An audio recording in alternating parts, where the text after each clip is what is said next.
2 semaines, c'était le temps qui lui restait avant son mariage, et Niel tenta le tout pour le tout. Il ne s'était jamais intéressé plus que ça aux échanges et négociations politiques.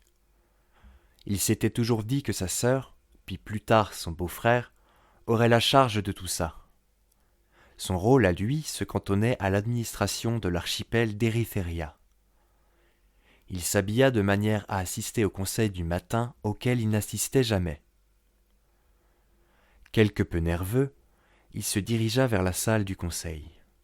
Il croisa sa sœur, elle aussi en chemin pour le conseil, qui le regarda d'un air très étonné.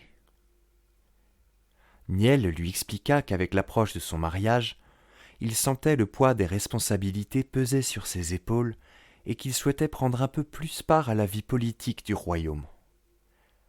Arya resta tout autant étonnée, mais ne protesta pas et ne posa pas plus de questions. Ils arrivèrent ensemble au conseil. De petits groupes de conseillers étaient répartis dans la salle, en train de discuter en attendant l'arrivée de la reine et de son époux. Les discussions s'arrêtèrent lorsqu'ils virent entrer Niel. Ce dernier se sentait de plus en plus mal, mais refusait de faire marche arrière.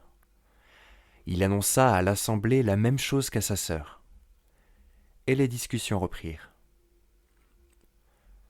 Arya désigna un fauteuil à son frère près du bout de la table. En tant que membre de la famille royale, sa place était proche de ses parents. La reine et le roi arrivèrent dans la salle. Tous saluèrent leur souverain avant de s'installer à leur place. Serena aperçut son fils installé à la droite de sa sœur, leva brièvement un sourcil avant de s'asseoir en bout de table à côté du roi. La succession de cette matinée parlait principalement des préparatifs du mariage, de l'arrivée de Sithia et de sa famille les jours qui suivraient, ainsi que des invités venus des 4 coins du continent. L'identité de la future épouse avait été gardée secrète et ne serait révélée que le jour du mariage.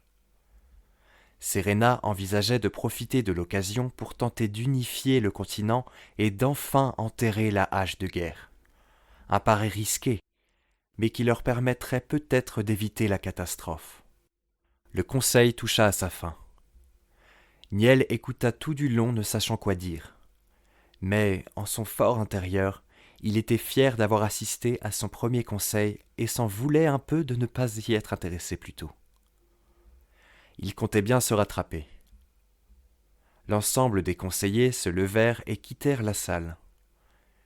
Niel s'apprêtait à faire de même lorsqu'il aperçut que sa sœur, sa mère, son père ainsi que le général s'éclipsaient par une petite porte au fond de la salle. Niel remonta le flot de conseillers qui sortaient par la grande porte et atteignit la plus petite. Il hésita. Personne ne l'avait invité à les suivre.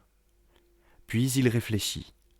Personne ne l'avait invité non plus au conseil, et pourtant on ne l'avait pas mis dehors. Il prit une grande inspiration et frappa à la porte. Le général lui ouvrit. Il adressa un regard interrogateur à la reine qui acquiesça d'un signe de tête.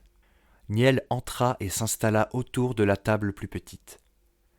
Il sentit que l'ambiance était beaucoup plus lourde que précédemment et comprit très vite pourquoi.